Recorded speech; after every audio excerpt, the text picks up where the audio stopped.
Assalomu alaykum, hurmatli tomoshabinlar. Bugun men juda muhim, har bir oilaga tegishi mumkin bo'lgan masalani tushuntirib beraman. 11 iyuldan dafn etish tartiblarida nimalar o'zgaradi? Pensioner vafot etsa dafn puli qanday olinadi? Nimaga endi ayrim ishlar taqiqlanadi va odamlar orasida tarqalgan barcha pensionerlarga taqiqlanadi degan gap nimani anglatadi? Bu mavzu shunchaki qog'ozdagi qo'yda emas. Bu ertaga sizning ota-onangiz, buvingizz, bobongiz, qo'shningiz yoki o'zingizning oilangiz duch kelishi mumkin bo'lgan real holat. Noto'g'ri tushuncha sabab odamlar puldan ayrilishi, hujjatni kech topshirishi, qabristonda joy masalasida muammoga duch kelishi yoki dafn nafaqasini ola olmay qolishi mumkin. Shuning uchun videoni oxirigacha ko'ring. Hozirning o'zida kanalga obuna bo'ling, like bosing. Chunki men bunday muhim ijtimoiy masalalarni oddiy tilda, ortiqcha vahimasiz tushuntirib boraman. Avvalo eng muhim gapni aytaman. Hech kim pensioner dafn etishni taqiqlayotgani yo'q. Bunday gaplar ko'pincha sarlavha sifatida qo'rqitib aytiladi. Aslida gap dafn marosimini o'tkazishdagi ayrim tartibsizliklar, hujjatsiz ishlar, qabristonda o'zboshimchalik bilan joy egallash. Marhum nomidan yoki pensioner nomidan pul olishdagi xatolar, shuningdek ortiqcha xarajat va ko'z-ko'z qilish odatlariga cheklovlar haqida ketadi. Oldin ko'p joylarda dafn ishlari qanday bo'lsa shunday yuritilgan. Kimdir qabristonda oldindan 2 ta, 3 ta, ba'zan 5 tagacha joyni band qilib qo'ygan. Kimdir marhum pensionerning pensiya kartasi qo'lida bo'lgani uchun vafotdan keyin ham pul yetishga uringan. Kimdir daf puli olish uchun hujjatni kechiktirgan, keyin esa menga berishmadi deb norozi bo'lgan. Yana kimdir marosim xarajatini shunchalik oshirib yuborganki, kambag'al oila qarzga botgan. Mana shu tartibsizliklar sabab yangi qoidalar, nazorat va aniqlik kuchaytirilmoqda. Endi 15 yildan keyin asosiy talab shuki, dafn ishlari hujjat bilan mas'ul idora orqali qabriston tartibiga muvofiq, sanitariya va jamoat tartibi qoidalariga rioya qilgan holda amalga oshiriladi. Pensioner vafot etsa, uning pensiyasi, dafn puli va boshqa to'lovlari ham rasmiy tartibda ko'riladi. Bu yerda eng katta xato shuki, odamlar pensioner bo'lsa, hamma narsa avtomatik bo'ladi deb o'ylaydi. Yo'q, avtomatik emas. Vafot fakti qayd etilishi, guvohnoma olinishi, tegishli tashkilotlarga xabar berilishi va dafn nafaqasi uchun ariza berilishi kerak. Avval ko'p oilalar shunday qilardi. Odam vafot etdi, mahalla xabar topdi, qarindoshlar yig'ildi, qabriston xodimi bilan gaplashildi, dafn qilindi. Keyin bir necha kun o'tib hujjatlar ortidan yugurish boshlandi. Ba'zan o'lim to'g'risidagi tibbiy ma'lumotnoma vaqti olinmagan, ba'zan FSHD yoki davlat xizmatlari orqali o'lim qayd etilmagan. Ba'zan pensiya bo'limiga xabar berilmagan. Natijada keyingi oy ham pensiya tushib ketgan. Qarindoshlar uni ishlatib yuborgan, keyin esa qaytarish talabi kelgan. Endi tartib aniqroq bo'ladi. O'lim fakti rasmiy qayd etilmasdan turib, ko'p to'lov va ruxsat masalalari cho'zilishi mumkin. Qabristonda joy berish ham tanigan odam orqali emas, ro'yxat va mavjud tartib bo'yicha bo'lishi kerak. Ayniqsa katta shaharlarda yer tanqisligi bor.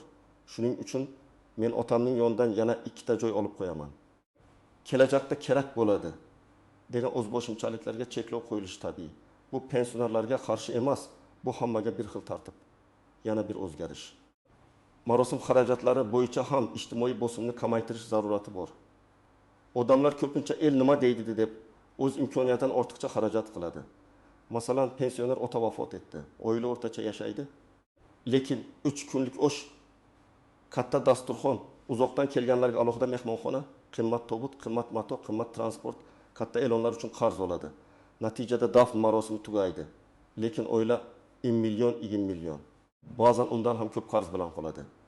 Yangi tartiblarning maqsadi shunday ortiqcha bosimni kamaytirish, marosimni insoniy, tartibli va imkoniyatga mos qilishdir.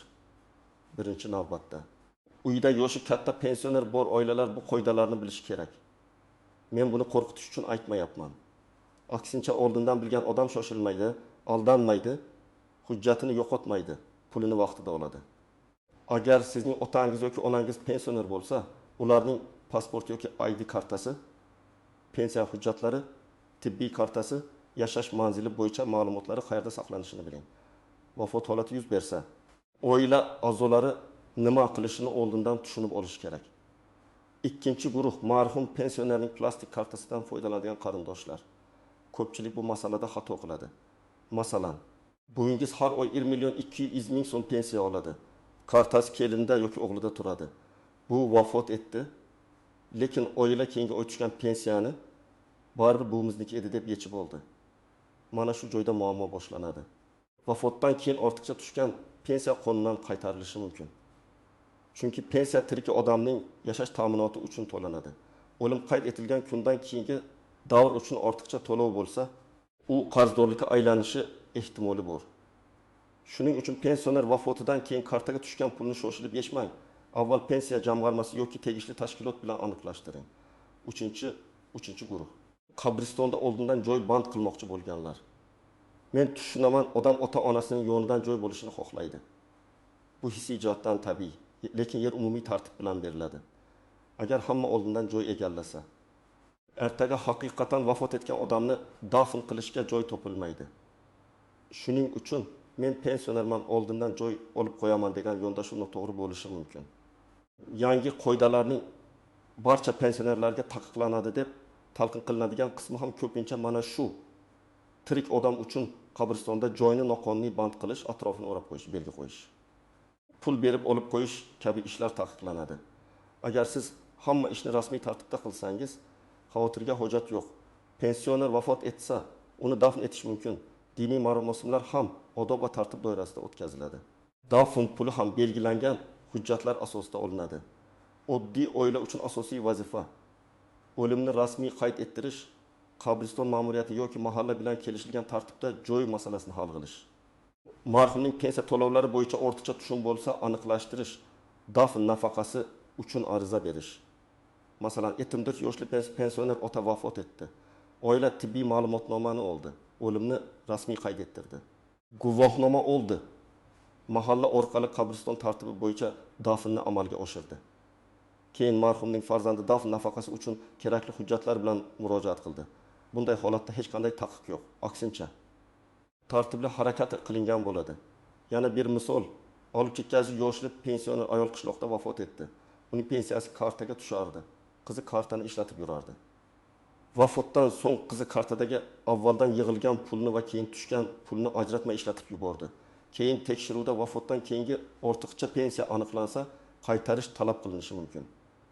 Agar qizi avvaldan pensiya jamg'armasiga murojaat qilib, qaysi summa qonuniy, qaysi summa qaytarilishi kerakligini aniqlaganida mojaro bo'lmasdi. Pensioner vafot etganda ko'pchilik dafn puli qancha, qayerdan olinadi, kim oladi deb so'raydi. Bu yerda aniq tartibni mahalliy pensiya jamg'armasi bo'limi yoki davlat xizmatlari markazi orqali tekshirish kerak. Chunki to'lov miqdori va tartibi amaldagi me'yorlarga bog'liq bo'ladi. Lekin umumiy tamoyil shuki, dafn xarajatini qilgan shaxs murojaat qiladi. Bu farzand, turmush o'rtog'i, aka-uka, opa-singil yoki boshqa yaqin odam bo'lishi mumkin. Muhimi hujjatlar to'g'ri bo'lishi kerak. Odatda kerak bo'ladigan hujjatlar: murojaat qiluvchining pasporti yoki ID kartasi, marhumning o'lim guvohnomasi, marhum pensioner bo'lganini tasdiqlovchi ma'lumotlar, ariza, bank karta yoki hisob raqami. Ba'zan qarindoshlikni tasdiqlovchi hujjat. Ayrim hollarda dafn xarajatini aynan kim qilgani tasdiqlash so'ralishi mumkin. Shuning uchun marosim xarajatlari bo'yicha cheklar, xizmat ko'rsatgan tashkilot ma'lumotlari bo'lsa, saqlab qo'yish zarar qilmaydi. Men ko'rgan eng ko'p xatolardan biri, odamlar dafn puli uchun juda kech murojaat qiladi.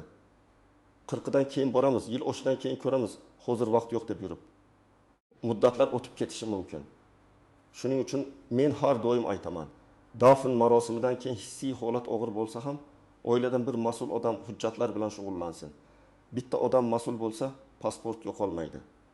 Guvohnoma bir joyda turadi, ariza kechikmaydi.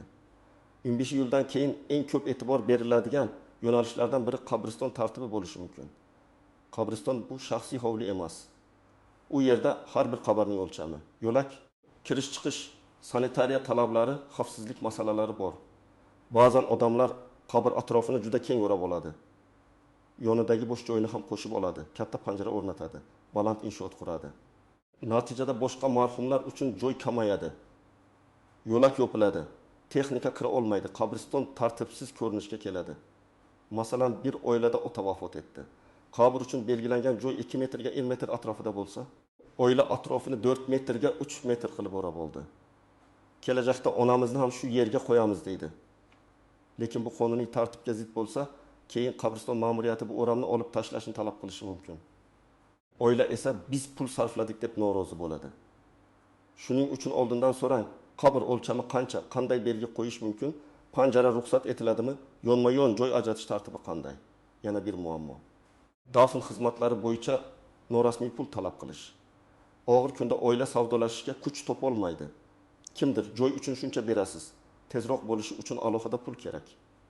Pensioner bo'lsa ham tartib shu deb qo'rqitishi mumkin. Men bunday holatda aniq aytaman. Har qanday to'lovning asosi bo'lishi kerak.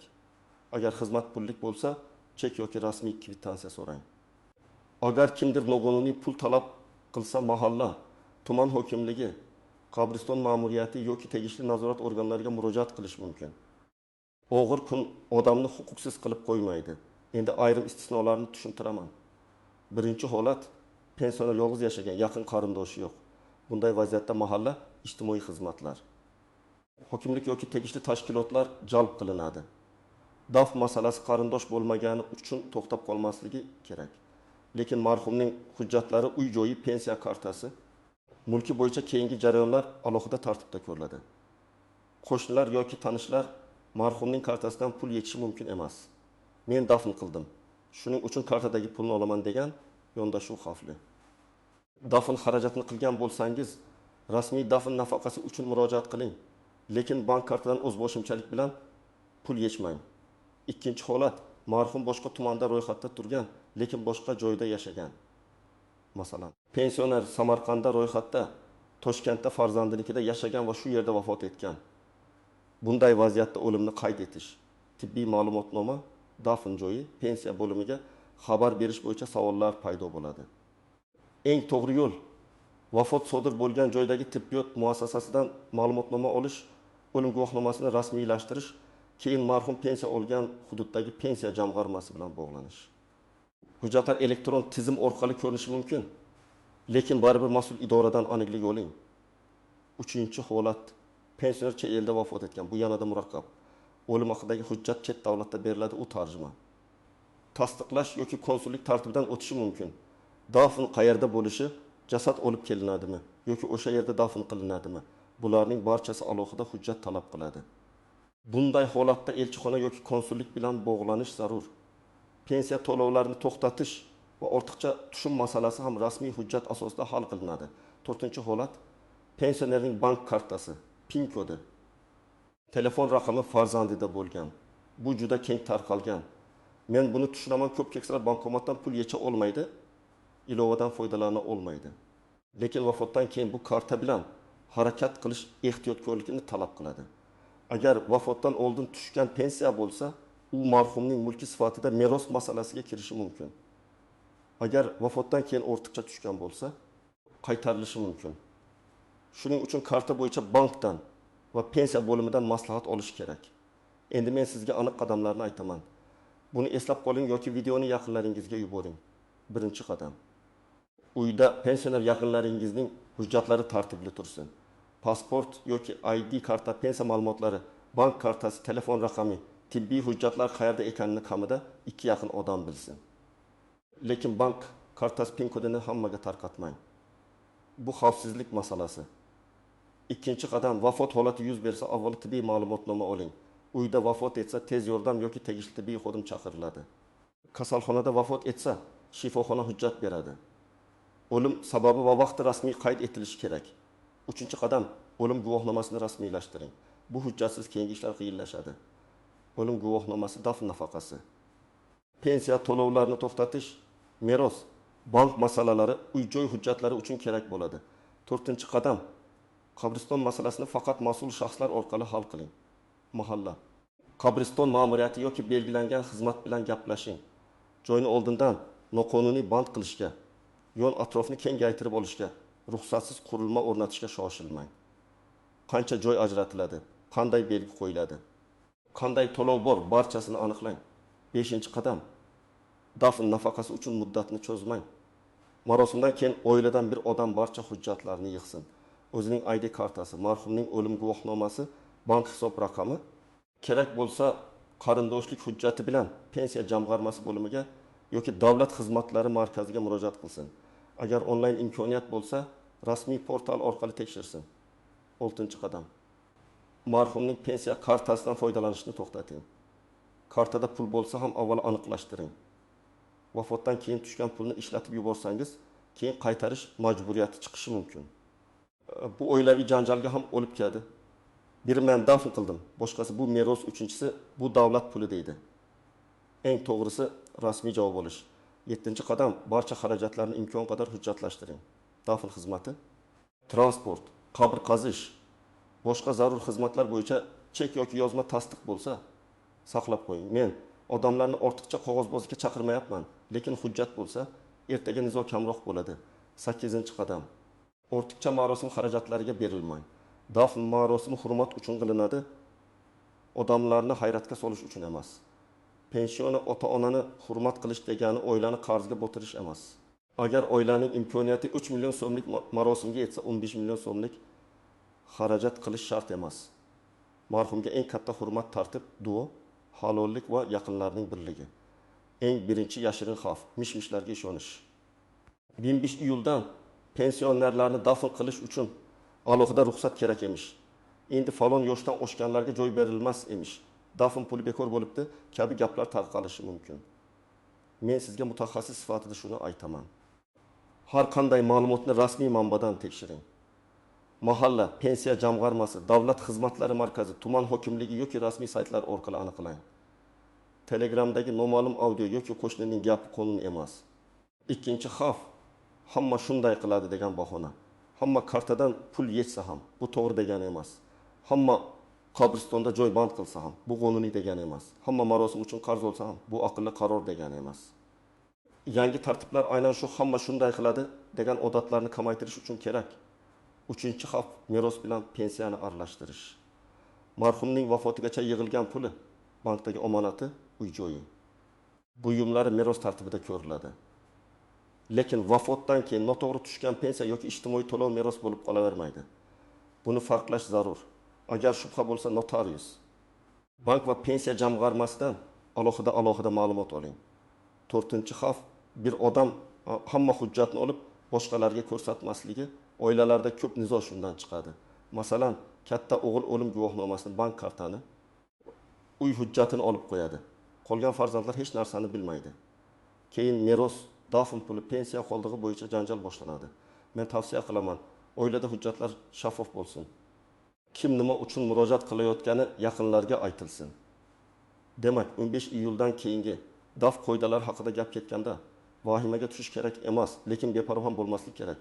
Pensionerlarni daf etish taqiqlanmaydi. Taqiqlanadigan va nazorat kuchayadigan narsalar: o'z boshimcha joy egallash, hujjatsiz ish yuritish, vafotdan keyingi pensiyani noqonuniy ishlatish, norasmiy pul berish, qabriston tartibini buzish va oilalarni ortiqcha xarajatga majbur qiladigan noto'g'ri odatlar. Men sizga eng muhim tavsiyani yana bir bor aytaman. Hujjatlarni tartibga soling, o'lim guvohnomasini vaqtida oling. Pensiya va bank kartasi masalasini rasmiy aniqlashtiring. Dafn nafaqasi uchun kechikmay murojaat qiling. Qabristonda esa faqat belgilangan tartib bo'yicha ish tuting. Shunda og'ir kunda ortiqcha yugur, qarz, janjal va qaytarilishi kerak bo'lgan to'lovlar muammosi kamayadi. Sizning hududingizda dafn qoidalari, qabriston joyi yoki dafn puli bo'yicha qanday muammolar bor? Izohlarda yozib qoldiring. Men keyingi videolarda eng ko'p so'ralgan savollarga alohida javob beraman. Agar video foydali bo'lgan bo'lsa, like bosing, yaqinlaringizga yuboring va kanalga obuna bo'ling. Chunki bunday ma'lumotlar bir kun kelib har bir oilaga kerak bo'lishi mumkin.